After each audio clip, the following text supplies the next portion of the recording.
Welcome to episode 45 of the Fight for Together podcast. Yes, welcome. Today's topic is the thing that makes me it's the type of topic that makes me really excited that we actually have a podcast. Because I think people are going to hear something today about parenting that they really will not hear anywhere else. Yeah, let's do it. And you have no idea what it is, do you? No, let's do it. You're listening to the Fight for Together podcast. That blank stare when you look at me lovingly. Yep. The trust in your eyes. I like it. Okay, episode 45. Wow. We're here. We have a little bit of just a comment to read from the previous episodes. You want to go for it? This is from Levi. It was probably my comment about the Bible study you were referring to, which I left on a previous blog. To clarify on my end, I am definitely not trying to be that, quote, you must have been hurt by the church guy. I was and am genuinely curious about your faith story, as it seems to have had a big impact, one way or the other, on your current value system. Yet it remains the story you haven't yet delved into. Obviously, you don't owe us, but I am sure I am not the only one interested. Stay tuned. Yes. For another day. Yes. Okay.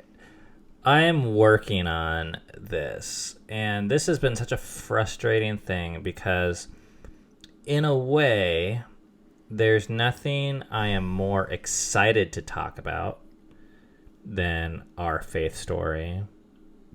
And in another way, there's nothing I'm more scared to talk about than our faith story. I think I feel the same. But you know what I have appreciated? Because it's not, I don't know, maybe like once a week I get a comment from someone that finds our vlog and their first question is, what do you believe? And I can identify with that question because I think, especially with certain religious tribes, but maybe it's really all sorts of folks, belief is the primary way that you identify other people. It's kind of a way to decide how seriously should I take these people? What's their angle? How much do we have in common, even? Yeah. What's their agenda? And part of our faith story is that we are now very distrusting about what people say they believe. Right. Which, that's one way to put it. You know, there's a negative side to that, which is like, I actually don't care what you say you believe. It doesn't matter to me at all, I don't think. Mm-hmm. So that's the negative side. And that's a true statement.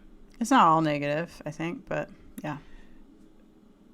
The positive side is that what really, really, really matters to me is what you do. Right. And I hope people are applying that same litmus test to us. You know, that's the reason why we put these vlogs out. You can't fake this stuff, like parenting and kids. Probably not 4 years worth of it. Yeah. I mean, you can obviously fake some of it. Yeah, you definitely can.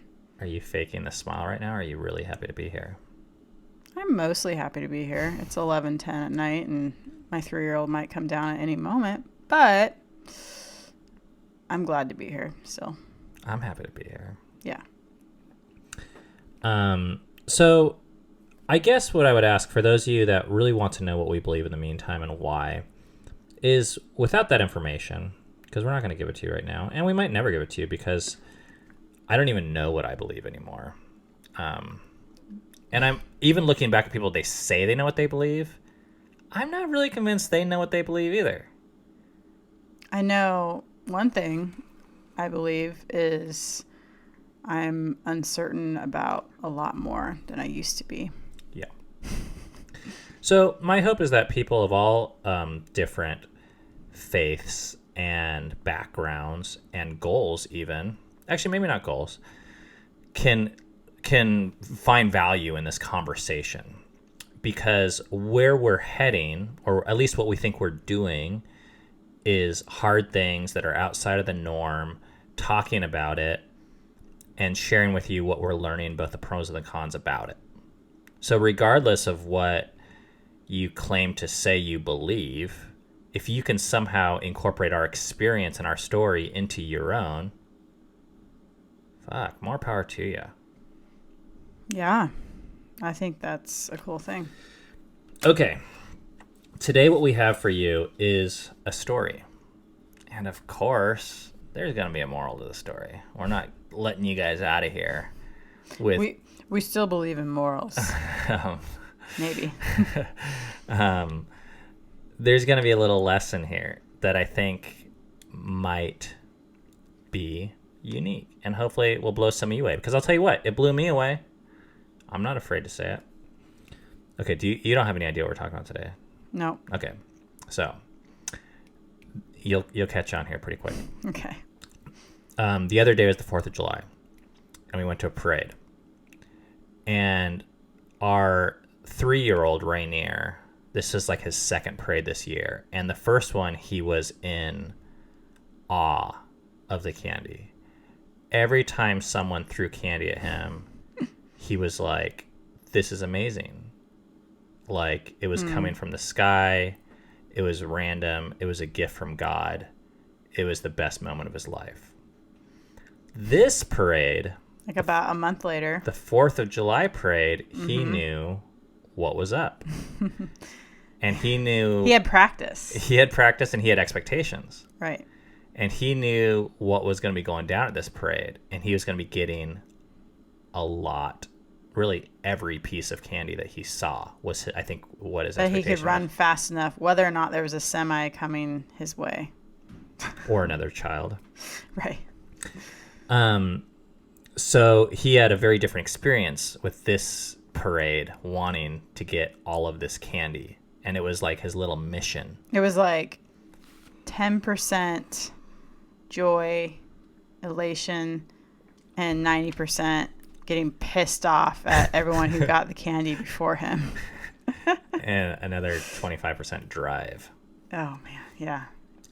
So we had this experience at the parade, and we'll share some little tidbits. But what I want to get to is the next day, our conversation with our teenagers, who kind of came down, and they were just like, so we have our 18-year-old and our 16-year-old, and they're just like kind of laying into us. Of course, they're more laying into Cammie, because Cammie's the lame animal that they prey upon. Well, I'm the reason why he is the way he is, apparently. When I try to explain to him that, no, actually, you were this way too, or this, a lot of this is just how 3-year-olds are. No, Mom, it's you. So the kids were just going for it. Just venting. Saying how spoiled Rainier is. How they were never like that. And how much he's really a pain in the ass. They're calling him, what were they calling him? Joffrey from Game of Thrones. And yeah. What were they calling him? Were they calling him a pain in the ass? Is that what it was? I think I heard the words, he's behaving like an asshole. Oh, and then they were calling him like Augustus Gloop. Oh, yeah. And Mike TV.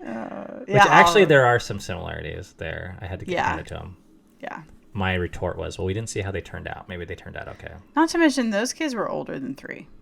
Just want to put that out there. That's true.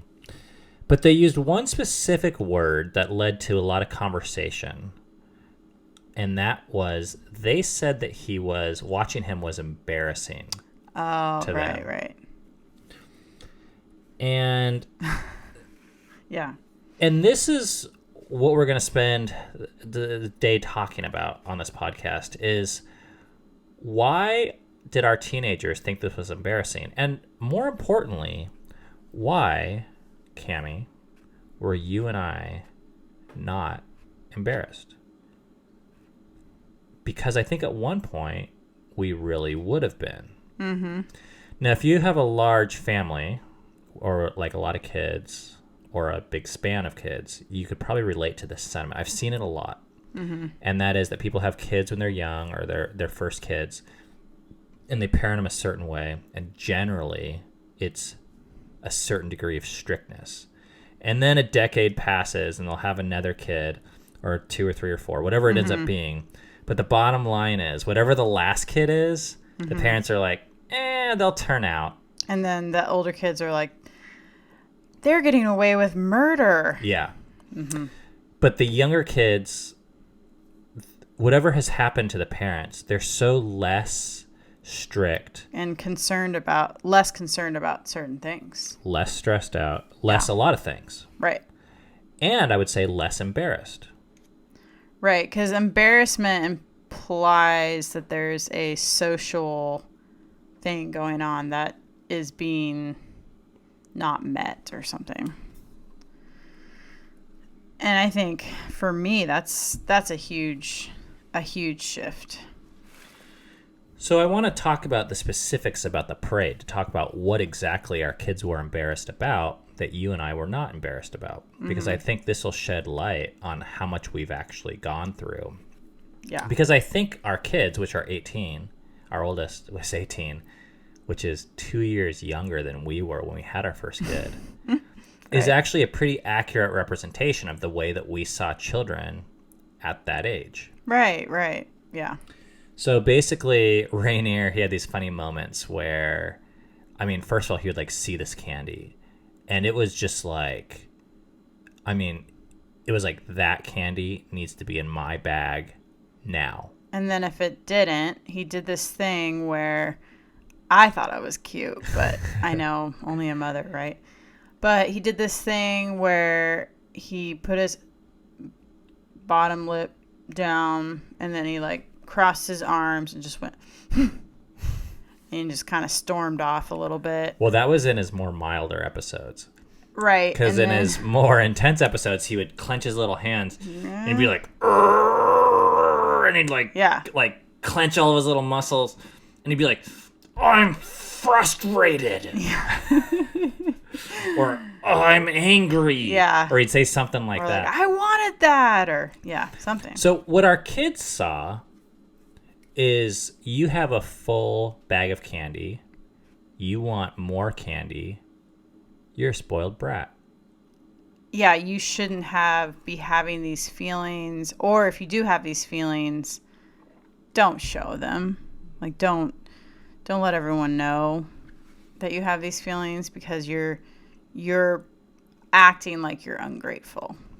Which I think is a very, well, I don't know about that part.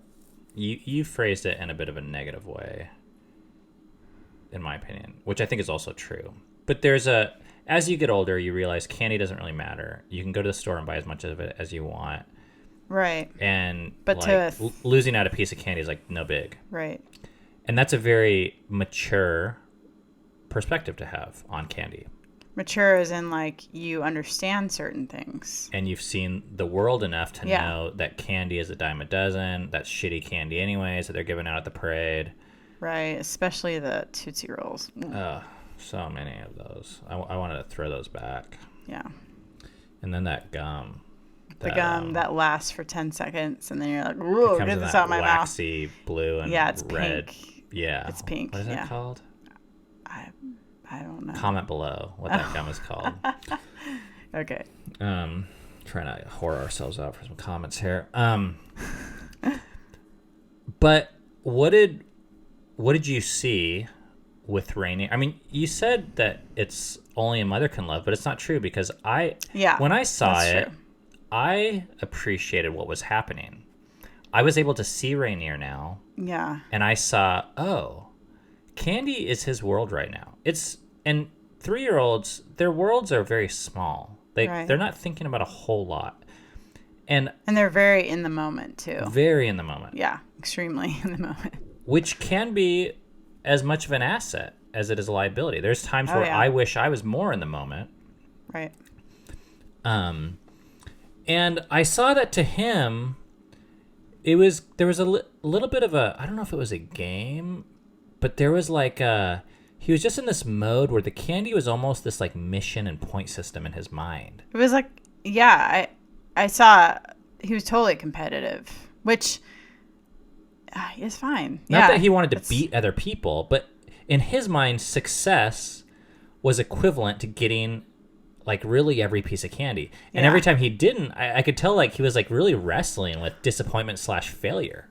Yeah. Like if there was candy within his reach and he didn't get one that round, he was like, man, I lost big time. And for him to say, I'm really frustrated and disappointed that I failed in his little way was really fascinating to watch. Yeah, and it's kind of sad to me to think, like, I don't remember my other kids doing that. Not that they never had tantrums, but I know some of this could be his personality, but I think some of it's just actually a 3-year-old expressing himself, and that we're giving him space to do that. And with the other kids, we didn't know how to give them space to do that. Well, I don't think we or we didn't think they should have. I don't think we valued it. They should have the space. We didn't value our own emotion and acknowledge that. And we certainly didn't value and acknowledge that with our children. There was other values that were So we said these types of things like buck up or stop whining or stop complaining or be grateful for what you have. Which, by the way, that sounds really nice, being grateful for what you have, but you actually cannot command someone to emotionally feel anything. I mean, you can, but you'll fail at it. Right. And what happens is, whatever those feelings are of disappointment, if you say, you're not disappointed, you're fine, then the kid has to take those feelings that they have, and they have to try and either cover them up or disregard them because they're being penalized for actually having them. And then those feelings are going to come out in other ways. So I have a feeling this is actually a new concept for a lot of people, because it was for us for a lot of years, where to understand that no emotion itself is bad or wrong. Right. It's just a clue for information about how you're processing the world. And I do want Rainier to mature and to not think that candy is the most important thing ever. But that doesn't happen from saying, get over it, kid. It happens from saying, wow, yeah, that was disappointing, wasn't it? Now, let's talk about or model some ways to deal with disappointment. You know, and this is something that Mr. Rogers was really, really good at. And he was cutting edge for his time, which is to get kids to, first of all, to label emotion and talk about it, and then say that it's okay, and then to show them productive ways to deal with a whole range of emotion.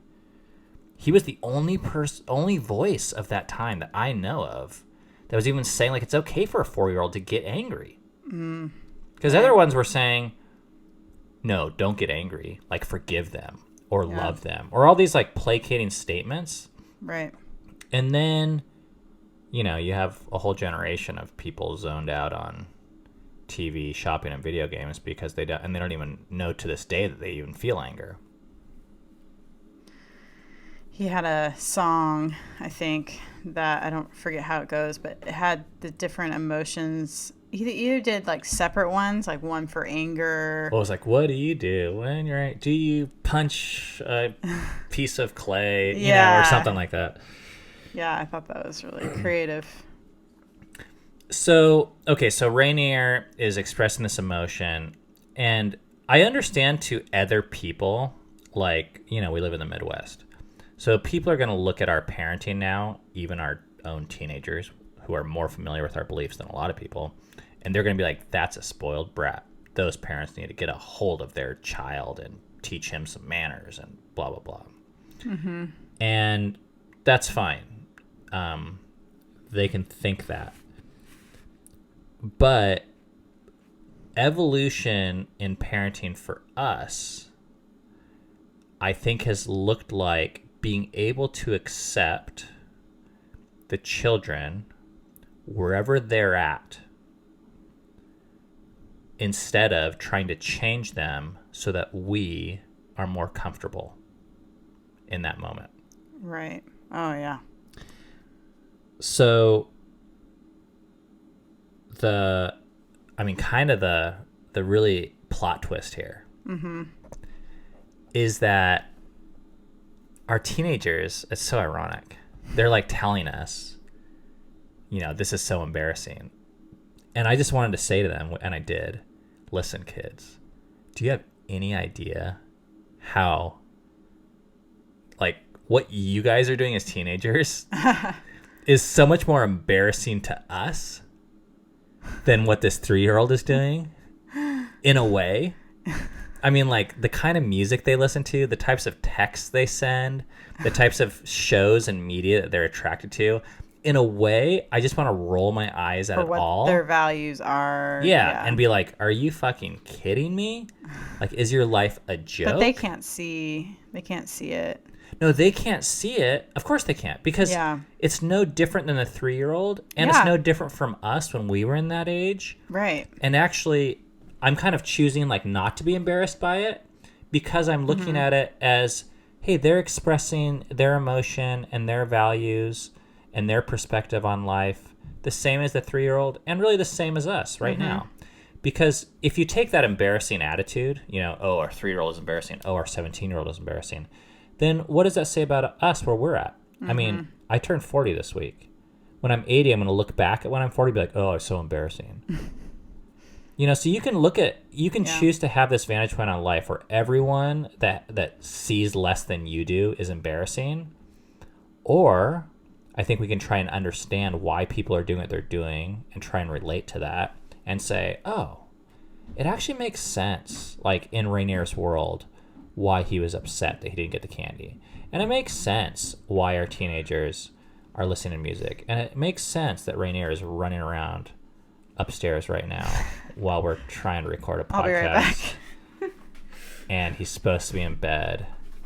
And I don't know why we can't get him to stay in bed at 11:28 p.m. He took a nap till like 6. On a Saturday night. Oh, you know what I can do, though? Cammie is stepping away. This podcast is going to get good soon, but right now we have time for a little advertisement sponsor thing. All right. Cammie is still gone. So, yeah, the irony was that our kids were saying that we should be embarrassed because of Rainier, and we said, well, we are actually more, if we were going to be embarrassed by anyone, it would be you guys. And their response was, well, you should tell us so that we stop doing embarrassing things, which sounds all nice and cut and dry, right? Like, okay, oh, I'm sure we're just going to tell them and they're going to listen and they're going to change. Wrong. Who does that?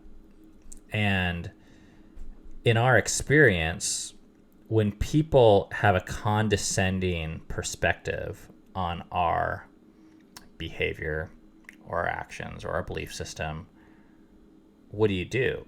Well, for me, I stop sharing that with that person.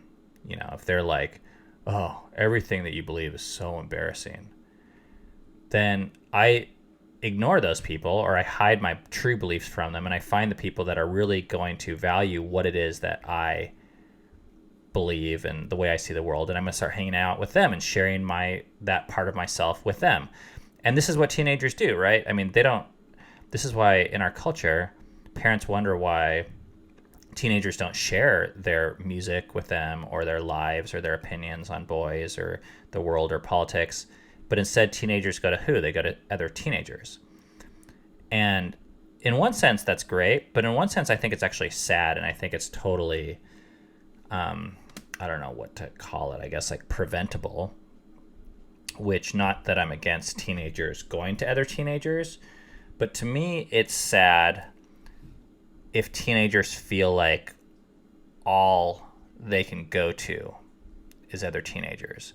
And that they can't go to their parents because their beliefs and tastes, etc., are embarrassing.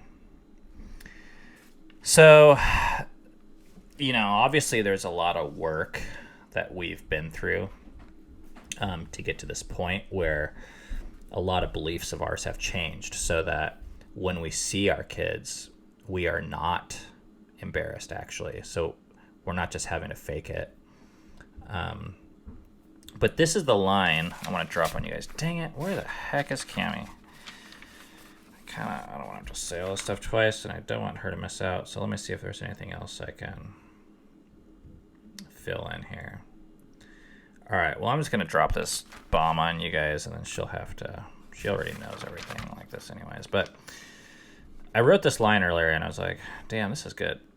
Parenting is less about changing kids from being an embarrassment and more about the change we go through so we don't have to be embarrassed, or so that we're not able to be embarrassed is maybe another way to put it. So I'm gonna say that again. Parenting is less about changing our kids from being an embarrassment and more about the change that we go through so that we're not able to be embarrassed. Now, that is a major shift in parenting. And if you've listened to this podcast enough, we have all sorts of other ideas around this. The Carpenter versus Gardner one, the one on mistakes, where there's kind of, we've hit this idea from a lot of angles. But if you believe it's your job to change your kid, to mold your kid, to stop your kid from being an ass, from being a spoiled brat, and from being embarrassing, then you're going to put all your energy into shaping and molding this child. Now, if you believe that kids are there maybe for a different reason and that parenting is actually a different endeavor, one that as parents we're actually supposed to be learning and benefiting from, then all of these examples of behavior that we're not comfortable with or emotions that we're not comfortable with, instead of being a project that we need to set out and fix, these things actually become an opportunity for us to find our own insecurities and to get information. This happens all the time with me and my teenagers. I gave examples where they're listening to this music and I'm like, what the hell are you listening to? Like, this gangster rap that's just like so superfluous to me in terms of its explicitness, and gangster lifestyle. And I just see it as a joke. But then there's another part of me that is asking this question about myself. Why do you see that as a joke? What about this don't you understand? What about your teenage daughters, in this case, because those are our oldest two, don't you understand about them that you feel like you have to disregard and mock it to get through your day? Because this music, it represents something to them that's valuable to them. It represents possibly like independence or strength or rebellion against society or forming their own belief system. And those things actually are important, but they're uncomfortable for me. So when I hear music that I don't like, that is not fit my preference, it's so much easier to say, that's an embarrassment. Why don't you listen to good music, like the music I listen to, which is more like Tom Petty or the Beatles or, good stuff. Maybe Bob Dylan. But there's a learning opportunity for me there to see like, oh, I've built my castle kind of like on the wrong hill, so to speak. Cammie is back. Yep. Gonna fill us in. Poopy diaper. Oh. So he actually had a good reason, but Okay. hopefully that's the end of it. Well, then he got up again and it's like, I can't feel the fan because Flea is in front of the fan, so I had to deal with that. Okay, I'm going to read my statement to you. This is the third time reading it to our podcast audience. But I wrote it today. I want to hear what you think about it. Okay. Parenting is less about changing kids from being an embarrassment and more about the change that we go through so that we're not able to be embarrassed. That's good. Thank you. I feel like that's exactly what happened. Because especially when you get a brand new kid, or at 3, like how much change have I undergone? How much change have I put on Rainier at that point? To make yourself feel better. Yeah. Oh, that's good. The thing that really sticks out to me about how I've changed, which maybe is a little less important to you, but I'm sure it's still important to you, Ben, is... I don't like when you put feelings on me. I said maybe. I was trying to... Okay. Maybe not. But something that's really important to me that is social, like not standing out socially. Like I don't want to be that person that is like, oh, there goes your kid running down the street naked. Oh, the police just picked up your kid again. Which True happened story. again this week. That's 2 weeks in a row for us. And I used to just break my back to make sure those things would never happen. And if they did, I would be mortified. And I'd sadly take a lot of that mortification and embarrassment out on my kids by yelling at them, or just being way too strict, or just being like, just worrying about every little thing. Well, you're making it sound dramatic, like yelling and being strict, but it wasn't always yelling and strictness. Well, sometimes it was just in yeah. you guide them towards change. Well, you construct your parenting in a way that those things have a less likelihood of happening. Yes. Yeah. But my point is, I just want people to know this isn't just about losing your temper in some extreme parenting. Most parenting is done for parents to avoid embarrassment.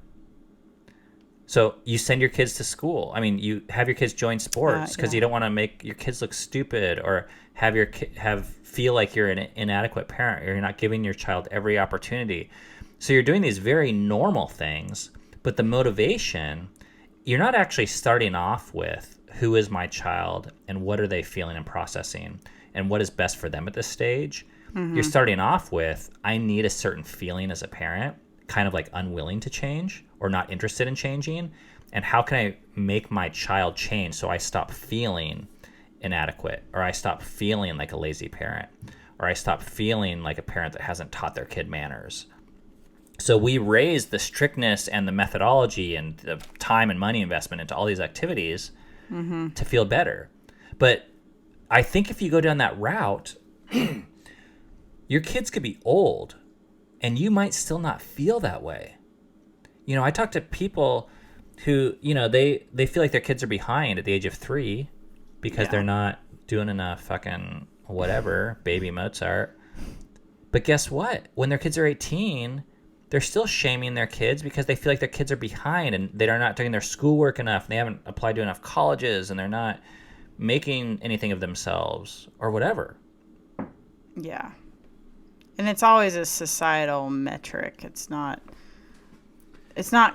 starting from a clean slate. Not that any of us do, but I just have to share this story. At this 4th of July parade, I was next to this family that was like, it was painful for me to watch. Maybe it's because I was watching like my past self a little bit, but they were this family with 2 little kids, mom and dad, and I could just feel the uptightness from radiating from the parents, making sure their 2 little kids who were like 4 and 2, like, were doing what they were supposed to be doing, which to them meant make sure you say please and thank you when you get the candy. Make sure you wave to each person that waves to you. And it was just this, like, I don't know. It was really hard for me to watch it. I was like, can you please let your kids breathe? In my head, I said that, but... and then next to them was this other 3-year-old that happened to be my kid that was just like throwing temper tantrums every few minutes. So, I want to focus real quick on how much we've changed, because the second part of this quote is we go through the change as parents. That's the goal of this whole parenting thing. And we go through this dramatic change so that we're actually, I mean, how cool is it to not be at a place in life where anything can embarrass you? I mean, I just want us to pause for a second and describe what type of person that is. They're not, and I'm not talking about the type of person that's like oblivious and just like fuck you rapper to the world. I'm talking about someone that's so secure in who they are. And this is where, you know, I think our spiritual beliefs do need to be brought up here because I believe in God. Do you? Yeah. Okay, great. I wasn't 100% sure. Most days. Okay, so we believe in God most of the time. And I believe God loves us regardless of how you act on a particular day. And to me, this is like a biblical belief, which is the background I was raised in. But although I think it is a biblical belief, the people that I were around that taught and read the Bible, they performed and modeled something very different, which is like, yeah, God loves you, but really you better change now and be a more mature, better performing, more polite, nicer, more moral, less rock and roll drug type kid or person. So, but I just want to say, so therefore, everyone around you becomes a threat. Everyone around you that's different becomes some sort of threat, especially your kids, because they are the ones that really show what kind of fuck ups we really are. If you want to use that lingo, you know, they show the reality in a way you can't hide it. Yeah, they're a reflection of you in some ways. The kid wants the candy, you know, and gets to this point where he doesn't get it. But what's our candy, you know? Yeah. I get disappointed over things that seem as silly if I was to voice them out loud to other people, you know? Right. I only had 127 people like my Instagram post. Well, I wanted 200. Well, boo fucking who? Like, you know, and I could diminish that, but I think that represents a true and important feeling, you know, that seems silly to a lot of people in this world. Okay. That, I think we're about getting to the end of this. But the bottom line is, we don't want to just parent our kids out of our own uncomfortability. I don't think our best parenting will come from that. Yeah, and I think I really do see that correlation between how secure I am as a person versus like when I was parenting for the first however many years. I think I had a lot of insecurity. I know I had a lot of insecurities, and I was parenting out of those insecurities, which is totally normal, and I don't even think it's like bad or anything, but I am glad that I'm more secure now than I was at 25 when I was raising my kids. And that security that here he comes again. Sorry, my 3-year-old's coming down again. And that security, I think, is what it has enabled me to actually just accept my kid the way they are right here, right now. And their behavior doesn't like affect me as much. It's just like, oh, okay. It doesn't shake who I am. And I think it's led to you accepting yourself. Do you want me to go take care of the kid this time? No, I don't want to be left with a microphone. Wait, hold on. I don't. That scares me. I'm not that secure. Okay, well, I'm going to have you do it this time. I'm going to go deal with the kid because I want you to know what it feels like. But you're better at it. Okay. What am I supposed to talk about? Just keep on talking. Tell another parade story. Or talk about teenagers. No, you do it. Jeez. Okay, I'll do it quick. Okay, but the reason why I was going to have you do it is because I felt like then you'd make it quicker this time because you know what it's like for me to just sit here and stare at a microphone, which is kind of hard. Okay, while Cammy's gone, I'm going to bring this home with our final point. I have a feeling there's some people out there that are going to say, but what if we're really helping the kid out? Because if they're embarrassing me, they're going to embarrass other people, and they really are a spoiled brat like Augustus Gloop, and if we don't correct or teach or change them, then it actually is not in their best interest, and they're going to ruin their life. And I think there is a legitimate case for this to happen at certain times. So as parents, we do need to be discerning about, what our parenting behavior, if it really is something that's in the child's best interest, or if it's something that's coming out of our own insecurity. And I'm going to give one point and one miniature story.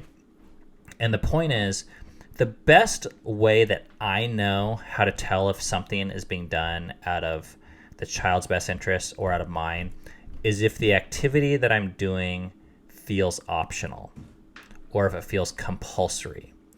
If it feels optional, there's a much higher chance in my perspective that what I'm doing is actually in the kid's best interest. If it's something that I just have to do or I can't stand, like when Rainier is doing something, I'm like, I gotta stop him now, then to me that's a sign that I'm doing it actually for myself because I'm uncomfortable. But if I can walk away and have a conversation with Cammie and we're like, hey, I've seen Rainier freak out 10 times in the same scenario. How do you think we should handle this? How do I think we should handle this? Let's talk about it and let's come up with a plan. And I'm okay with trying her plan or my plan. It's kind of, there's an open conversation about it. There's a much higher chance that whatever we conclude is going to be in the child's best interests than if it's something that I feel like I compulsively and impulsively do. And go for it. Well, Welcome back, by the way. Thanks. I told Rainier, I said, I was carrying out the stairs, and I said, hey, you getting up I'm getting frustrated. And he goes, fine, Mama. And he goes, remember when I was frustrated? I said, yeah, I do remember. He really said that? Yeah. Just now? Yeah, so I'm wondering, I'm really hoping that was a human to human moment where he could sympathize with me or empathize. I can never know which is which. And be like, oh, yeah, I hate it when I'm frustrated too. I'm not going to frustrate Mama again. But yeah, we'll see. I think empathize means that you're in the same boat as the person, whereas sympathize means that you're in a different situation, but you feel bad for them. But you know what it's like to not necessarily be frustrated, but he does. So that's empathy. Okay. Empathize. Okay. Okay, the final story I want to tell, just as kind of a warning with this last point that I made, because I was bringing up the point, Cammie, of what do you do in the situation where some people will say, oh, are you throwing the baby out with the bathwater? Does this mean we never guide our children? And they come out with spoiled brats, and now people hate them, and we actually ruin their life by not providing a certain degree of guidance. And I said, there are situations, of course, and as parents, I think it's good to be aware that both these categories exist.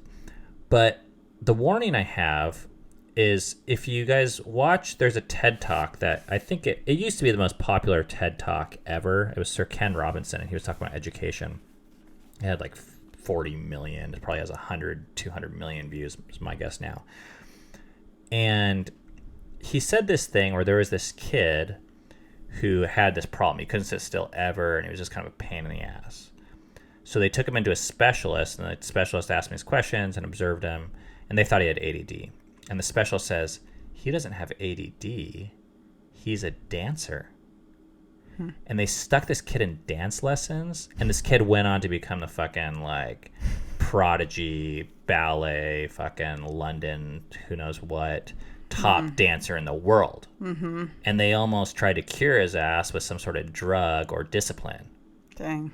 That's a sobering story. Isn't it? I mean, and that's where it's how many kids or people have been basically their gifts have just been pushed down because they all need to fit in this mold. Well, because we're uncomfortable with them. Yeah.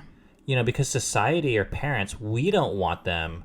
But not we don't fitting in say the that. classroom. We say, oh no, it's better for Tommy Yeah. if Tommy's in a classroom sitting still and learning or listening to Pretending to learn. But yeah.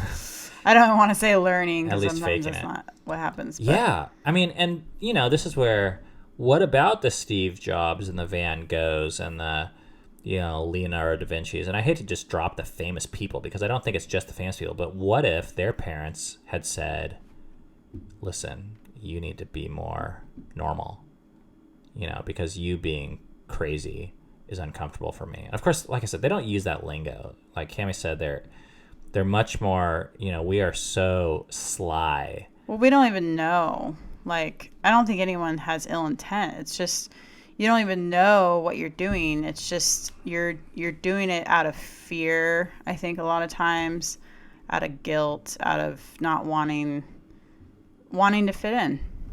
Most people do want to fit. I mean, that's a pretty common human need to fit in. So, All right. What do you think about that topic? I thought that was really interesting. Yeah, I mean, it took us so long to get to this point. So for people to be listening to this and, you have little kids and you're just like, yeah, there's no way like I could ever let my kid run naked down the street and not, maybe that's a bad example, but That's a great example. well, because I'm like, maybe I would still be embarrassed about that, but I wouldn't be as embarrassed, I should say. Like, it's not like I don't ever get embarrassed, but I feel like I'm less reactionary than I used to be, because the embarrassment's not like the forefront. But this kind of evolution for us took, literally 18 years of parenting. So it did, but this is what I want to impress upon people also, because I think there might be people that are a little bit discouraged. Right. And they're like, oh, crap, I can't flip this switch tomorrow. I'm still embarrassed by my kids. Oh, yeah. And I think what you're describing, to get to where we are, it did take 18 years, but it started with a mindset shift of asking this question, what if we're supposed to be learning from the kids? And that's the main thing that can change. Yeah, that is instead of we're the God's given almighty blessing to our children. Yeah. And we need to impress upon them our acute knowledge and awareness of them in the world. So that mindset, that can shift, I don't want to say overnight, but if there's any suggestion I have for you listeners out there, is that the next time you get frustrated with your kid, instead of jumping to, I need to fix their ass or fix the situation right now, and the solution is outside of yourself. It's either in a situation or it's someone else, to ask this question: what if this is a learning opportunity for me? What could I learn here? Yeah. If people just ask that question 5% more, that's the biggest thing we have to share in all of parenting. And it's why I have a problem with parenting tips and tricks, because it's all the same stuff. It's like how to change other people. It puts so much pressure that I don't think is normal on the parents. And that pressure breaks us all the time. Or wears you out. It just makes you, I don't know. That's why people hate having kids, I think. Yeah, it just makes you like, I think like a shitty parent, really. I mean, honestly, like, and that's okay. I'm not saying, but it's like, I just think, and I don't know. Because I was thinking like maybe there's pressure now to be a learner, now I need to like look for, but I know I don't feel that pressure when I'm trying to learn for my kids, because instead of me trying to teach them, I don't know why though. Like, I don't feel that pressure. I think it's an opportunity. I think it's a gift. And I mean, if you want to get into spiritual beliefs, you get curious. You're like, like all of a sudden you're just more open-minded, you're more curious, you can You're more see humble. you're more humble. You're looking at the situation totally differently than, because I think if you think that you need to be the teacher, you're constantly on, that's like the only thing your brain can handle at that point. Yeah. Like it can't, so it drowns out all the other stuff that you could be seeing in that moment. And this is, we were raised with quote unquote biblical beliefs, but actually we weren't, because the types of advice we got about parenting from the church was all prescriptive ways to change children. Yeah. And the one thing the Bible says more about children than anything else, and I don't even care if you believe in the Bible or not, but I think it's just a fascinating tidbit, is that children are a blessing, which means they come to you, the opportunity, the situation, the people already are good. You don't have to make them good. So that, to me, if Christianity is true, or the Bible or whatever, that's the most controversial parenting belief. I don't know any, I've never heard that in a church. I've never heard Christians talk about it. It's all like how to parent 110% more moral and how to change kids more effectively sooner. And there are a few verses in the Bible about how to change kids a little bit. But there's that like curriculum, growing kids God's way. yeah, exactly. It's like the quintessential. Grow your own ass God's way.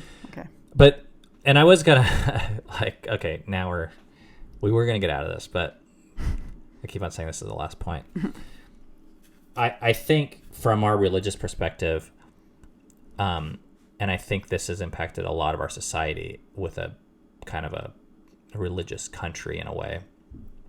The concept of original sin, which is like people are basically bad, like when they were good, but now they're bad. Yeah, and there's like all this emphasis on like these certain passages in Romans, the New Testament, like the writings of Paul, that are like very emphatically taught like kids are like wretched creatures and little sinners. And I think that really compounds this belief that we have as parents, like we need to step it up and change them.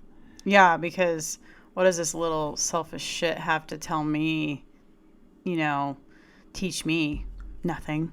And then you take it further, like they're not saved, I'm saved. So then, and I don't really want to get into why we don't believe that anymore, but I guess I just want to toss out there that belief, I think, goes hand in hand with this. Yeah. And in the theological realm, it's actually a relatively new belief. I think it hasn't been around. It's not necessarily even a biblical belief. It's more of an Augustinian belief. Okay, too much history. Religious history. I'm just going to go ahead and do this to myself. Okay, that's how many people care about history right now, this late on the podcast. And with that, it is time to go to... Oh, wait, we have news and phone. Holy shit. It's going to be a bit of a longer episode. What do we do first? I think we do news first. Okay, let's hit this quick. Okay. A Me Too episode from 1969 casts a long shadow for a folk legend. Okay, this is close to home for me. A performance by Peter Yarrow of Peter, Paul, and Mary has been canceled from an art festival. So it's just Peter and Paul now? Wait, what? Is this like this day and age? Or is this... What? This is just Peter we're talking about. Oh, okay. But he's from Peter, Paul, and Mary. Oh, okay. So he's an older guy. Oh, he's old. Quite old. 81. Oh, very old. Yeah. So from this article, this is from the New York Times, published on July 4th. In the era of the Me Too movement, offenses that have been actively hidden away or in some cases faded from memory, often after decades, have burst forward and ignited fresh outrage. Performances have been canceled, people have been canceled, and this week, Mr. Yarrow, 81, emerged in the latest case. Okay, is anyone out there not familiar with Peter, Paul, and Mary? That'd be terrible. What is that? I'm at the top of the world looking down on creation. Is that one? No. Oh, dang it. I always get. I have such a hard time. That's the Carpenters. Getting the Peter, Paul, and Mary. Dang it. Is I'm leaving on a jet this shit all plane. sounds the same to me. And Blowing in the Wind, although they didn't Back again. write that, but they were one of those famous. Oh, Blowing in the Wind. Yeah, that's a good one. Okay, Oh, yeah. man, I'm a little embarrassed right now. I'm at the top of the world. Okay, so what happened? This is really fascinating to me. So he was going to play in this performance, this festival this summer, but what's come out is there was 2 teenage sisters, ages 14 and 17. This is in the year 1969. So that's 40, 50 years ago. That 50. visited his hotel room Okay. to get an autograph, and homeboy answered the door naked. Oh. Then, okay, so get this. So then you're like, well, that's... Wait, this is his hotel room? Yeah. Oh, okay. And it doesn't say if anything else happened. Maybe something else did, maybe not. Mm-hmm. But you're still kind of like, okay, that's kind of fucked up. Like, whatever. But then, listen to this. Okay. The dude was charged, Peter, was charged with taking indecent liberties with a minor, pleaded guilty, and was sentenced to 3 months in jail. Oh, so he like totally paid for it already. And then Jimmy Carter pardoned him in 1981. I don't know why, except for maybe he's just like, dude, you're Peter, Paul, and Mary. So that's what's so fascinating. It's like the dude's been in jail. Oh. So this is what who are we talking about again? Peter said, I fully support the current movements demanding equal rights for all and refusing to allow continued abuse and injury, most particularly of a sexual nature, of which I am, with great sorrow, guilty. I do not seek to minimize or excuse what I have done and cannot adequately express my apologies and sorrow for the pain and injury I have caused in this regard. So he's like fully owning it. He's like not fighting it. He's being like, you know what? I'm behind Me Too. This sucked. Beat me. But then some other people are saying this is an absurd decision. His contributions to society have far outweighed a 49-year-old indiscretion. And then someone else said Norwich is being robbed of a cultural treasure in our town. That's where the festival is. So I guess what I'm trying to figure out is if the dude's already paid for his crime, Right. how much more does he have to pay? And who's really losing out at this point? Right. Are we just going to kick his ass again, and like be like, dude, we're going to beat you on the head for this until you can't talk anymore, until you die? Mm-hmm. Or like, if the guy's a part of American music history, I like his music, and I fully understand that he had committed a crime and hurt some people, and I hope he's made that right. I feel like at this point it's just making a statement. It's not like doing. I think a lot of it is making a statement. Yeah. And I get a little bit nervous when some of these actions become more about making a statement than they do about actually pertaining to real victims, like real crimes, and having justice actually be served. Like justice was already served. Yeah, this starts to almost take on a life of its own. And I feel like any time that you go this route where you start to get disconnected from real people, you can almost become an oppressor of yourself. Mm-hmm. Because, right now, I happen to agree with the Me Too movement and the damage that they're unearthing. But what happens when we don't? And by the way, we're deviating from justice now, at least by the justice system that we've agreed to and implemented in America. So now we're saying, okay, I mean, this is all fine and dandy when the culture, it's on the cultural tide, and it's something that we're all woke and sensitive to right now. Mm-hmm. But what happens when it's not anymore? And people are still being canceled and censored, essentially, for something that happened 50 years ago that they've already paid for. Right. And it's not for a message we agree with. I don't know, man. Well, yeah. It's taking a life of its own, which can be good. But in these cases, I don't feel like it. It's not. Okay, you ready for it? We're going to end on a higher note, though. Okay. This is a fun one. United Airlines put an underage passenger on a plane to the wrong country. Oh, no. Oh, they're fucked. Okay, so get this. So this is a 14-year-old that was traveling as an unaccompanied minor. He was supposed to go to Stockholm, but then he ended up in Dusseldorf, Germany, which I'm like, big deal. It sounds like it's the same continent, but it's not as bad as Home Alone. But this is where it gets kind of funny. The mom had to pay extra, I think it's $140 to register her son as an unaccompanied minor, so that her son would be accompanied by United Airways staff. $150 that you have to pay for anyone between the ages of 5 and 14. So just so this shit doesn't happen. And then it happens. So she paid $150, and then her kid still ends up in Dusseldorf or wherever the hell that is. Stockholm. That's both Germany, sounds like. Stockholm is Germany. I don't know if Stockholm is Germany, but Dusseldorf. Yeah. Okay. Anyways. Close enough. Maybe. Yeah. Coming from the U.S., he flew from the U.S. Yeah. So I mean, we've had to pay this fee for our kids, and it's kind of a pain, actually, or relatives at least. Yeah. But you're paying this, and they're like saying, "Oh, we're gonna check your kid and escort your kid." So what happened? Oh, it doesn't say. I think everyone ended up hunky-dory. out. But where I found this, what I found is funny is the mom. It says Brenda, the boy's mother, first tweeted to United just before 5:30 p.m. on Sunday, saying her son was placed on a wrong plane during a transfer at Newark Liberty International Airport. So they're saying she tweeted at 5:30 p.m. I'm assuming she called before that, or is that how you contact airlines nowadays? It's just by tweeting.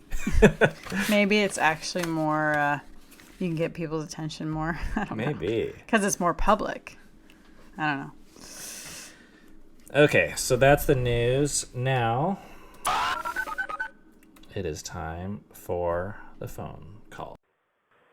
Hi, Ben and Cammy. My name's Abby, and my husband and I really enjoy watching your vlogs. Well, I mostly watch, but he likes the podcast a lot, too. And I wanted to call because we both come from a pretty similar background to you guys. We were both raised pretty religious and having, like, a somewhat negative view of sex, I guess. We were both virgins when we got married to each other. And we got married about 3 years ago now. And basically, I'm calling because I have really benefited and really enjoyed a lot of the recommendations that especially Cammy has given, like books like Come As You Are and the one about purity that you just recently talked about on the podcast. And I am still very much like, I don't want to be in the spot where I view sexuality so negatively, and I logically know that it's not a bad thing or like not a dirty thing. But honestly, it is just so difficult for me to internalize that. And so I was kind of wondering if you have any recommendations for somebody who is really wanting to like change their mind. And I don't know, I'm really nervous. I don't really talk about this out loud a lot, but I need just recommendations. I know you guys have touched on therapy being something that's been really helpful to you. Maybe something like that. I don't know. I would just be really interested to hear your thoughts. And I know my husband's really excited that I'm calling to ask this as well. So thank you for both of us. We really appreciate what you guys do. Bye. Man, can I first of all say, I love that Abby called about this. I could tell she was nervous. She said she was nervous. Yeah. But you can also tell that this is a real issue. Yeah. I mean, I think about our mission statement or whatever the hell it is. I have it written down somewhere. But, like, you know, who we connect with the most, I think, is people that want to change and people that aren't stuck in, you know, protecting some old way of doing things. Yeah. And I sense that she is, like, desperate enough to air out her sex life frustration or difficulty, which a lot of people have. Oh, yeah. And talk to strangers about it and ask for help. Mm-hmm. That gets me excited that people like that are listening to our podcast. Yeah. No, I think it's really cool that you called in, Abby. I can really relate to that being a hard thing to talk about. So for you to call in, I think that's really great. Man, 3 years into marriage even. That's like... Yeah. That's early. Yeah, it is. Dude, we had our head so far up our asses. It was embarrassing, although we're not embarrassed about it now. Yeah. Okay, so how would you suggest help? I mean, she mentioned therapy, and I would say yes, but the one caveat I would add almost is if you're religious, to find a non-religious therapist. Yeah, because they don't... And I know... Less likelihood of bullshitting you. Yeah, I know all the beliefs aren't going to line up, but there's still so much shame and morality in the counseling and therapy that comes from the religious brand that I just actually don't think it's worth it when it comes to the sexual realm. Yeah. I mean, unless you got lucky. I think we found someone that is that does fit our religious beliefs, at least a lot of Somewhat, them. yeah. And is able to really help us in the area of sexuality as well. I do want to say that, I mean, these beliefs that you don't want to hold, but you hold, I'm assuming shame and just stuff that you have around sexuality that you don't want anymore. These didn't come overnight. Like, they took years to build. And I don't know what else to say except for it's going to take a while, I think, for things to rewire and to just be able to... I mean, that's my story. I mean, I think it just took a while for me, a lot of different steps. But I think sounds like you have the willingness to change, and you don't want to be where you're at right now, 5-10 years from now. And the way that these things work, I think, is that you do change if you want it. That willingness breeds the change. Yeah. That said, I do, there is some tools, I think. I mean, I would try to find anyone you can that you feel safe enough to talk to, that you think they have a healthier or more holistic view of sexuality than you. And I mean, that can be so hard. That can be so hard. I know, especially when you're when all your community is more religious, which I don't know what yours is, but okay. So if that person drops from the sky, then go to them. There's two other books that you didn't mention that we've talked about a little bit. One a lot on this podcast is that Beyond the Birds and the Bees. Yeah. And that might be unintuitive, because if I'm assuming you said you were a virgin when you got married, so if you have kids, they're going to be less than 3 years old or even 2 years old. But so that's a sex education book. But what we found when we were reading it is when you think through how you would educate your kids, it's one of the best pictures of what we actually believe about sexuality, our own sexuality. And sometimes it's actually safer to think about it in terms of sex education for our children, because it brings out what we really believe. So if you have problems with that book, that's a great place to start, is what do you disagree with and why, and just being willing to engage in that dialogue. Or what really challenges you. I think that's a really good suggestion.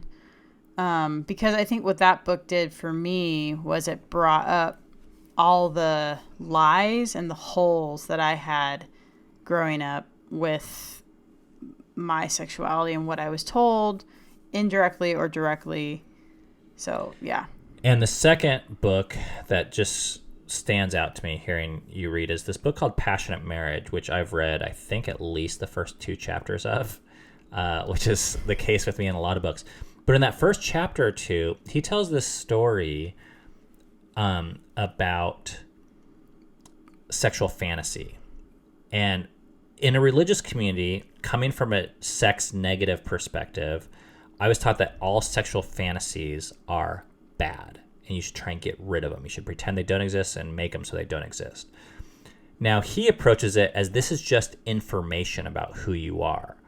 And when you actually listen to that information and communicate about that information with yourself, first of all, and then your spouse, it actually gives you more potential for intimacy by using that type of information. And just that mode of thought, it blew my mind, because I was like, oh, here was this thing I've spent my entire life combating, and what if I just don't fight it and I use it? And it's been a game changer, I think, for us and our intimacy levels and our ability to accept ourselves and each other. And it just presented this like perspective, like, what if fantasies aren't bad? Mm-hmm. You know, like, what if we weren't exactly taught the most helpful thing from religion? Yeah. All right, second question.